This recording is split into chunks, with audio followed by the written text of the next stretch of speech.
नमस्कार, स्वागत है आप सभी का Shrimad Bhagavad Gita textual and philosophical exploration पाठ्यक्रम के 11वें सप्ताह के छठे व्याख्यान में। क्या आप कभी किसी धार्मिक कर्म के अंत में सुनते हैं ओम शांति शांति शांति? या कभी देखा है कि दान देते समय लोग कहते हैं ओम तत्सत? तो प्रिय विद्यार्थियों, यह शब्द कोई मंत्र मात्र नहीं है, ये हमारी नियत, हमारी चेतना की दिशा को दर्शाते हैं। तो आज हम जानेंगे दान के 3 प्रकार और फिर एक ऐसा गूढ़ ज्ञान जिसे जानकर कोई भी व्यक्ति अपने कर्म को दिव्यता से भर सकता है। तो आइए गीता के इस अद्भुत अध्याय 17वें अध्याय श्रद्धात्रय विभाग योग के अंतिम अंश की यात्रा हम प्रारंभ करते हैं, जहां ओम केवल ध्वनि नहीं बल्कि जीवन की पुकार बन जाता है। तो पढ़ते हैं 20वां श्लोक, जहां सात्विक दान के लक्षण बतलाए गए हैं। भगवान श्री कृष्ण अगले 3 श्लोकों में क्रमशः सात्विक, राजस और तामस दान के लक्षण बतलाते हैं। दातव्यमिति यद्दानं दीयतेनुपकारिणे देशे काले च पात्रे च तद्दानं सात्विकं स्मृतम्। इसका अर्थ है दातव्यमिति, दान देना कर्तव्य है इस भाव से। यद्दानं, जो दान, देशे च काले च पात्रे, देश यानी स्थान, काल और पात्र के प्राप्त होने पर, अनुपकारिणे उपकार नहीं करने वाले के प्रति, दीयते दिया जाता है, तद्दानम सात्विकम स्मृतम, वह दान सात्विक कहा गया है। तो अर्थ हुआ कि दान देना कर्तव्य है इस भाव से। जो दान देश, काल तथा पात्र के मिलने पर अनुपकारी व्यक्ति को यानी निष्काम भाव से दिया जाता है, वही दान सात्विक कहा गया है। तो आशय यह है कि जो दान योग्य समय में दिया जाए, योग्य स्थान में दिया जाए और योग्य पात्र को दिया जाए, वो भी बिना किसी प्रतिदान की अपेक्षा से दिया जाए, वही दान सात्विक है। फॉर एग्जाम्पल, एक छात्र को किताबें देना बिना इस आशा के कि वह लौटाएगा, सात्विक दान है। या फिर किसी भूखे को भोजन देना बिना दिखावे के, सात्विक दान है। क्या आपने कभी ऐसा दान किया है जो निस्वार्थ रहा हो? उस अनुभव को सोचिए। क्या आपको मानसिक शांति मिली? इस श्लोक को आइए जरा और विस्तार से समझते हैं। दातव्यमिति यानी केवल देना ही मेरा कर्तव्य है, इस भाव से दान देना है। उसका यहाँ क्या फल होगा, परलोक में क्या फल होगा, यह भाव बिल्कुल नहीं होना चाहिए। तो दातव्यम, इसका तात्पर्य ही है त्याग में, यानी त्याग भाव से दान देना। अब प्रश्न उठता है कि किसे दिया जाए? तो दीयते अनुपकारिणे, यानी जिसने पहले कभी हमारा उपकार किया ही नहीं, अभी भी उपकार नहीं करता है और आगे भी हमारा उपकार करेगा, ऐसी कोई संभावना भी नहीं है। ऐसे अनुपकारी व्यक्ति को निष्काम भाव से देना चाहिए। इसका तात्पर्य अब यह नहीं है कि जिसने हमारा उपकार किया है उसको हम कुछ ना दें, बल्कि जिसने हमारा उपकार किया है उसे देने में दान न माने, दें, बिल्कुल दें, लेकिन उसे दान दे रहे हैं यह नहीं समझें, क्योंकि केवल देने मात्र से सच्चे उपकार का बदला नहीं चुकाया जा सकता। इसलिए उपकारी की भी सेवा सहायता अवश्य करनी चाहिए, पर उसको दान मानकर नहीं करना चाहिए। उपकार की आशा रखकर देने से वह दान राजस हो जाता है। फिर कहा देशे काले च पात्रे च, इन पदों के 2 अर्थ होते हैं। पहले तो जिस देश में जो चीज नहीं है और उस चीज की आवश्यकता है, उस देश में उस स्थान में वह चीज दान दे दीजिए। फिर काले यानी जिस समय जिस चीज की आवश्यकता है उस समय में वह चीज देना, और पात्रे जिसके पास जो चीज नहीं है और उसे उसकी आवश्यकता है, उस पात्र को, उस अभावग्रस्त को वह चीज दे देनी है। तो यह तो एक अर्थ हो गया देशे काले च पात्रे च का, कि जिस देश में, जिस काल में, जिस पात्र को जब जिसकी जरूरत है वहां उस समय उस पात्र को वह देना चाहिए। अब दूसरा अर्थ क्या है कि गंगा, यमुना, गोदावरी आदि नदियां हैं, और काशी, प्रयागराज, वृंदावन आदि कुछ पवित्र तीर्थ स्थल हैं, देश हैं, इनकी प्राप्त होने पर दान देना, यानी तीर्थ स्थलों में दान देना या अच्छे देश में, अच्छे स्थान में दान देना। दूसरा, काल यानी समय, अमावस्या, पूर्णिमा, अक्षय तृतीया, मकर संक्रांति आदि पवित्र काल प्राप्त होने पर दान देना। और पात्रे यानी वेद पाठी ब्राह्मण, कोई सदाचारी सद्गुणी भिक्षुक है जो उत्तम पात्र है, उसको दान देना। तो इस तरह से दो अर्थ इसके निकलते हैं। और तद्दानम सात्विकम स्मृतम, ऐसा ही दिया हुआ दान सात्विक कहा जाता है। Well, let us read the meaning in English now. The gift which is given without thought of recompense in the belief that it is ought to be made in a fit place at an opportune time and to a deserving person, such a gift is pure.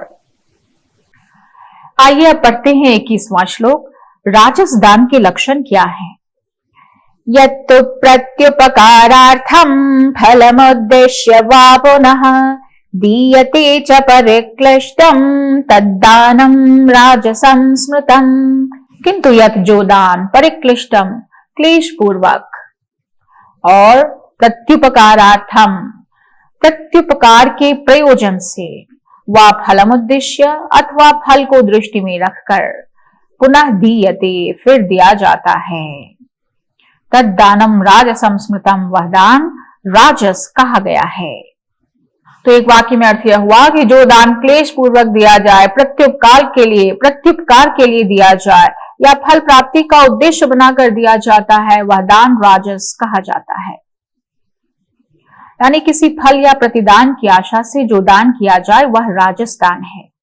अब कई बार लोग दान देते हैं कि उनका नाम newspaper में आ जाए, न्यूज़पेपर, या फिर कहते हैं दान देते समय कि भविष्य में मेरा भी ख्याल रखना। तो यह राजस प्रवृत्ति है। अब यहाँ एक बात बताई गई, दीयते च परिक्लिष्टम, यानी जो क्लेश पूर्वक दिया जाए वह दान भी राजस्थान है। तो इसका क्या मतलब है? तो राजस्थान बहुत ही क्लेश पूर्वक दिया जाता है, जैसे वक्त आ गया है इसलिए देना पड़ रहा है, इतनी चीजें देंगे तो हमारी इतनी चीजें कम हो जाएंगी, इतना धन देंगे तो इतना धन हमारा खत्म हो जाएगा, वे समय पर हमारे काम आते हैं इसलिए मुझे देना पड़ रहा है, ओह क्या करें, इतने में ही काम चल जाए तो बड़ी अच्छी बात है, इतने से तो काम चल ही जाएगा, फिर ज्यादा क्या देना। इतना बहुत सोच विचार, ज्यादा दे देंगे तो हम कहां से लाएंगे, और ज्यादा देने से लेने वाले का स्वभाव भी बिगड़ जाएगा, हमारा घाटा हो सकता है, तो हमारा काम कैसे चलेगा, इतना तो देना ही पड़ रहा है। यही सारे विचार मन में चलते हैं। इसलिए राजस मनुष्य दान तो थोड़ा सा देते हैं और बहुत ही क्लेश पूर्वक देते हैं, यानी मन में बहुत कसकसाहट सी रहती है, बड़ा ही मापते हैं, तौलते हैं और तब जाकर फिर थोड़ा सा कुछ दान देते हैं। Well, let us read the meaning in English now. That which is given for the sake of the result it will produce, or with the hope of recompense, or grudgingly, that may truly be said to be the outcome of passion. आइए पढ़ते हैं 22वां श्लोक, जहां तामस दान के लक्षण बताए गए हैं। अदेश काले यद्दानम अपात्रेभ्यश्च दीयते असत्कृतम अवज्ञातम तत्तामसमुदाहृतम। यद्दानम जो दान, असत्कृतम बिना सत्कार के, अथवा अवज्ञातम तिरस्कार पूर्वक, और अदेश काले अयोग्य देश और अयोग्य काल में, अयोग्य स्थान और काल में, और अपात्रेभ्य अपात्र या कुपात्र के प्रति दीयते दिया जाता है, तत् तामसम उदाहृतम, वह तामस दान कहा गया है। तो एक वाक्य में अर्थ हो गया कि जो दान बिना सत्कार के दिया जाए और अवज्ञा पूर्वक दिया जाए, तिरस्कार पूर्वक दिया जाए, अयोग्य देश और काल में कुपात्र को दिया जाता है, वह दान तामस कहा गया है। तो अनुचित समय, स्थान या अयोग्य व्यक्ति को दिया गया जो दान है, बिना आदर के दिया गया जो दान है, वह तामस दान है। नशे में पैसे देना, किसी को अनिच्छा से देना, ऐसे दान से न तो दाता को पुण्य मिलता है और न ही पाने वाले को शांति। दान देते समय क्या आप पात्रता का ख्याल रखते हैं, या जिस किसी को भी दे देते हैं? कैसे समझेंगे कि किस पात्र को दिया जाए? यहाँ बताया है कि तामस दान तो अपात्रेभ्यश्च दीयते, यानी कुपात्र को दिया जाता है। देखिए, तामस दानी जो हैं वो कई प्रकार के तर्क वितर्क करते हैं और पात्र का विचार नहीं करते। जैसे कि ये देश काल पात्र की बात शास्त्रों में यूं ही लिख दी गई हो। उनका ये कहना है कि हम अगर पात्र देखने लगे तो पात्र को देने से पुण्य होगा, और किसी ऐसे वैसे जो पात्र नहीं हो उसको देने से क्या पुण्य नहीं होगा। अपनी जीविका चलाने के लिए, अपना मतलब सिद्ध करने के लिए तामसी लोग जो है वो कई तरह के तर्क वितर्क करते हैं और किसी को भी दान दे देते हैं। कहने का यही तात्पर्य है। जब हम किसी को अन्न, जल, वस्त्र और औषध देते हैं तब हमें पात्र का ध्यान उतना नहीं करना चाहिए, लेकिन बाकी चीजों में पात्र का हमें बहुत ध्यान देना होता है। जैसे जो भूखा हो उसको अन्न देना है, जो प्यासा है उसको जल देना है, जो वस्त्रहीन है उसको वस्त्र देना है, और जो रोगी है उसको औषध देना है। तो इसमें कोई किसी को अनुचित रूप से अगर भयभीत कर रहा है तो उससे उसको छुड़ाना और उसे अभय दान देना, यह भी तो हमारा कर्तव्य है। हाँ, कुपात्र को अन्न और जल इतना नहीं देना चाहिए कि वह फिर से अपना हिंसा आदि पापों में तत्पर हो जाए, लग जाए। जैसे कोई हिंसक मनुष्य अगर अन्न जल के बिना मर रहा हो तो उसे उतना अन्न जल दे दे जिससे उसका प्राण बच जाए, बस उतना। इस तरह इन चारों दानों में पात्रता नहीं देखने की जरूरत है, लेकिन वैसे तो पात्रता शास्त्रों के अनुसार देखनी चाहिए।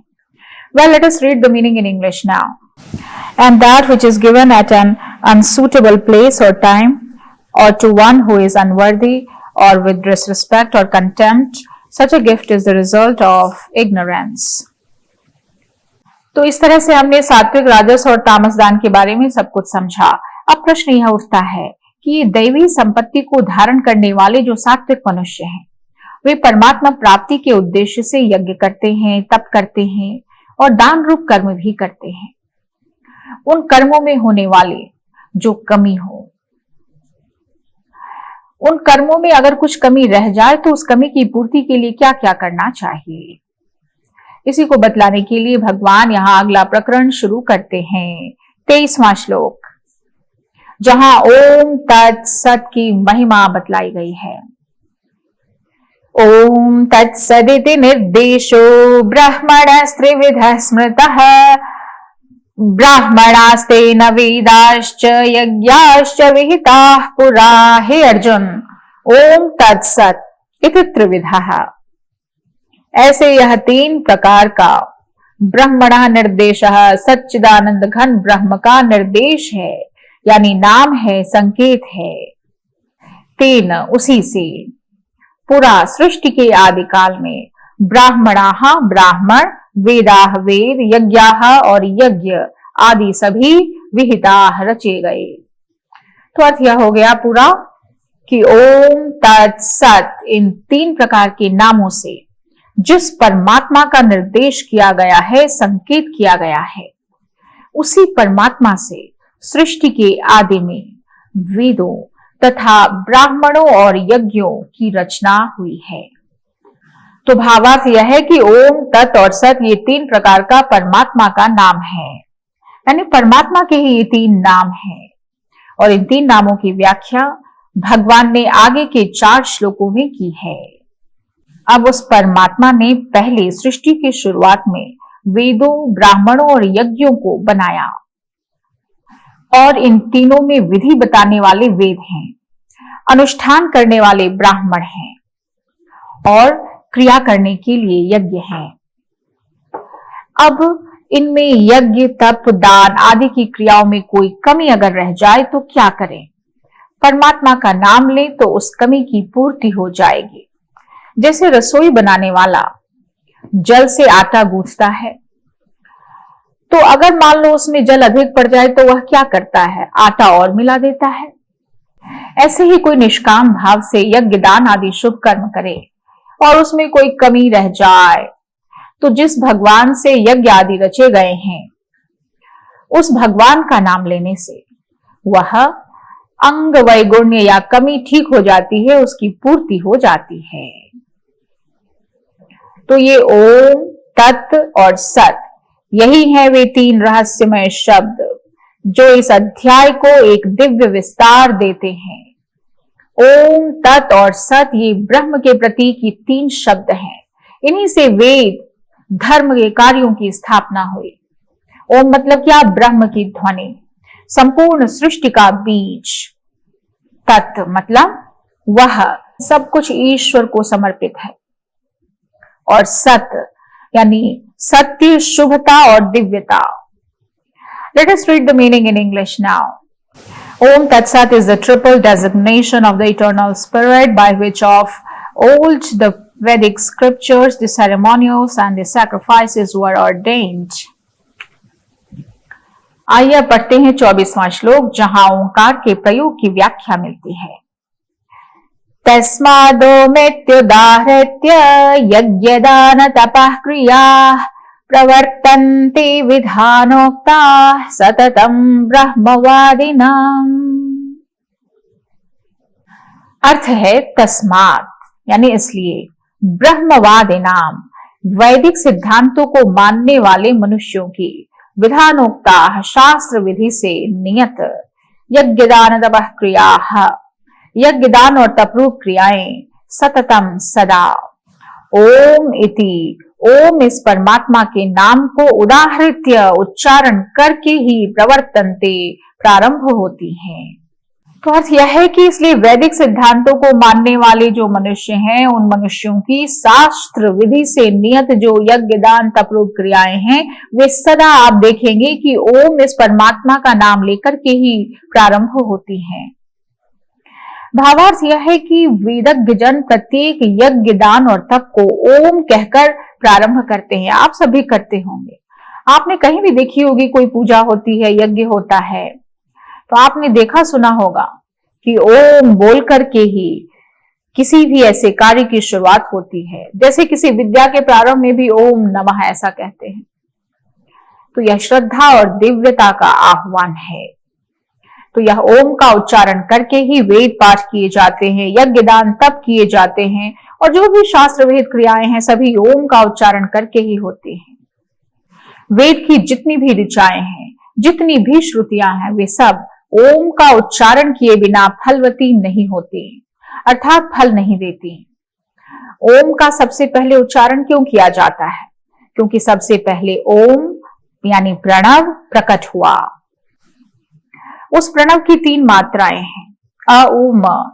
उन मात्राओं से त्रिपदा गायत्री प्रकट हुई, और त्रिपदा गायत्री से ऋक् साम और यजुः ये वेदत्रयी प्रकट हुई।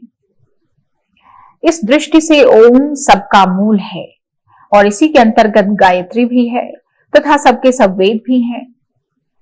इसलिए जितनी भी वैदिक क्रियाएं की जाती हैं, वे सब ओम का उच्चारण करके ही की जाती हैं। Well, let us read the meaning in English now. Therefore, all acts of sacrifice, gifts, and austerities prescribed by the scriptures are always begun by those who understand the spirit with the word Om. आइए पढ़ते हैं 25वां श्लोक, जहां तत् शब्द के प्रयोग की व्याख्या की गई है। तदित्यनभिसंधाय फलम यज्ञ तपः क्रिया दान क्रियाश्च विविधा क्रियन्ते मोक्षकांक्षिभिः। तत् यानी तत् नाम से, जो ओम तत्सत है, उसमें तत् नाम से कहे जाने वाले परमात्मा के लिए ही सब कुछ है, ऐसा मानकर, इस भाव से फलम अनभिसंधाय फल को न चाहकर, विविधाः नाना प्रकार की, यज्ञ तपः क्रियाः यज्ञ तप रूप जो क्रियाएं हैं, और दान क्रिया दान रूप क्रियाएं, मोक्षकांक्ष भी क्रियन्ते कल्याण की इच्छा वाले साधकों द्वारा की जाती है। तो मतलब यह है कि तत् नाम से कहे जाने वाले परमात्मा के लिए ही सब कुछ है, ऐसा मानकर मुक्ति चाहने वाले मनुष्यों के द्वारा फल की इच्छा से रहित होकर अनेक प्रकार के यज्ञ तप और दान रूप क्रियाएं की जाती हैं। तो इसका भाव यह है कि जो फल की इच्छा किए बिना यज्ञ तप और दान करते हैं, तो वे तत् कहकर करते हैं। और इसका क्या मतलब है कि यह मेरा नहीं है, ईश्वर का है। इदम, जैसे बोलते हैं ना, इदम राष्ट्राय इदम न मम, तो एक प्रकार की समर्पण भावना। तो यह जो है भगवान के लिए है, मेरे लिए नहीं। Let us read the meaning in English now. Those who desire deliverance begin their acts of sacrifice, austerity or gift with the word tat without thought of reward.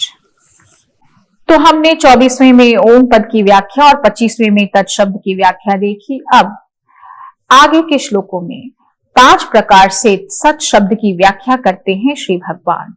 ओम तत्सत में ओम की व्याख्या हो गई 24वें में, तत् की व्याख्या हो गई 25वें में, और अब अगले 2 श्लोकों में सत शब्द की व्याख्या कर रहे हैं भगवान, वो भी 5 प्रकार से। तो आइए पढ़ते हैं 26वां श्लोक। सद्भावी साधु भावी च सदित्ये तत्प्रयुज्यते प्रशस्ते कर्मणि तथा सच्छब्दः पार्थयुज्यते।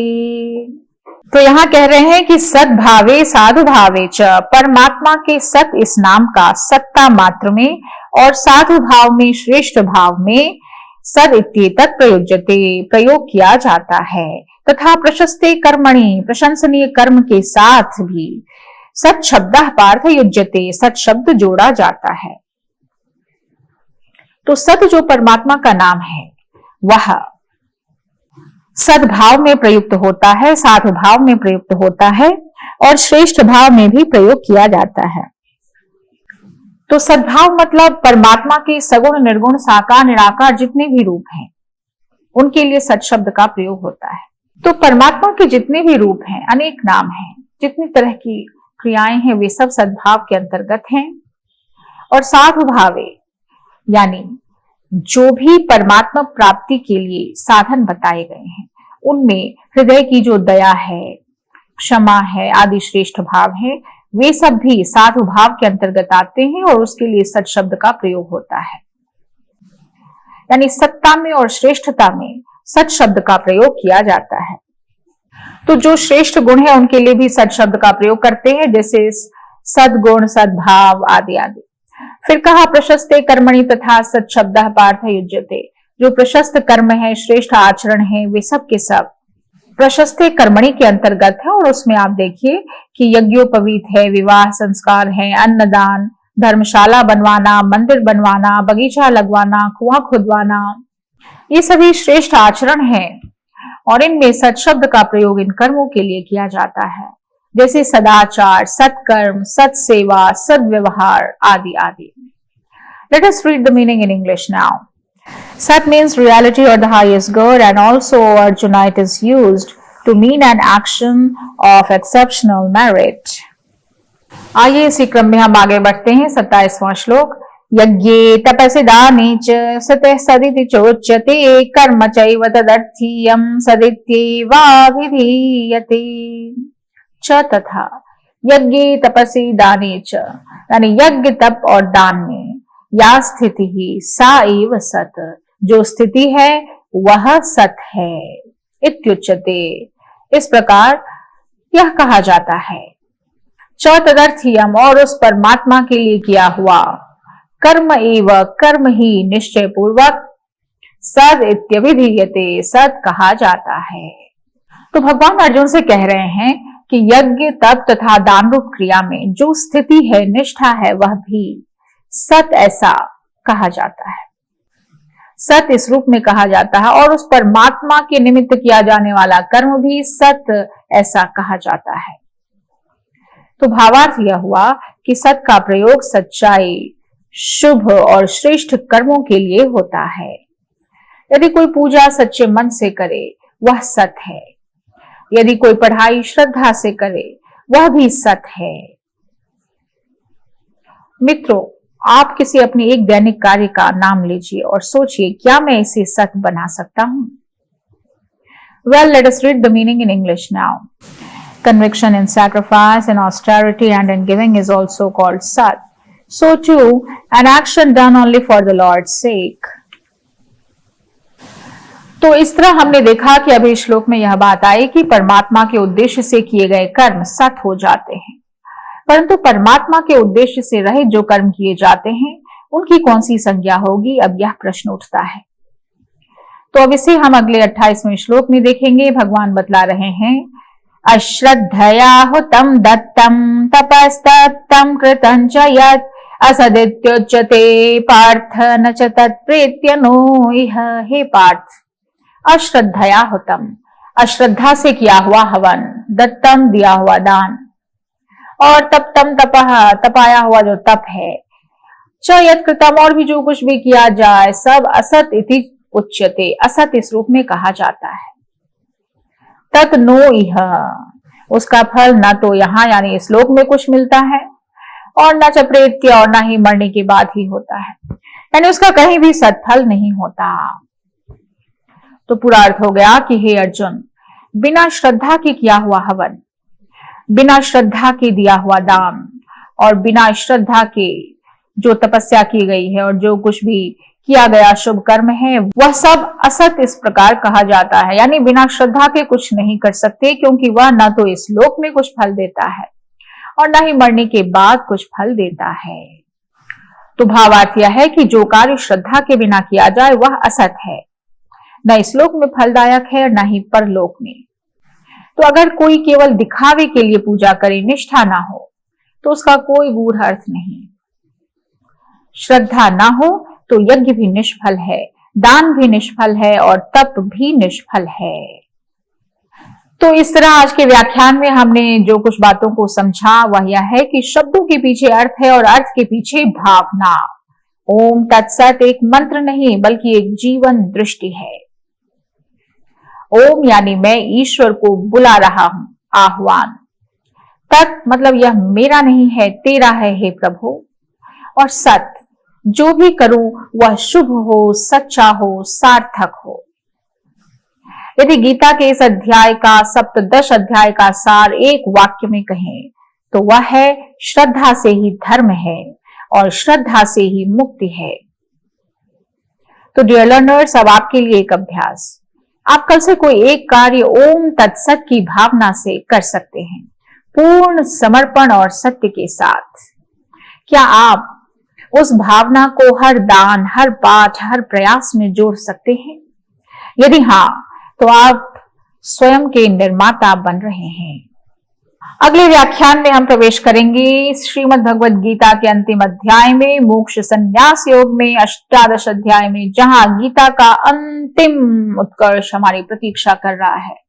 तब तक हम हर कार्य श्रद्धा से करें, हर वाणी को सत से भरें और हर सोच को ओम से जोड़ें। बहुत बहुत धन्यवाद। हरि ओम तत्सत।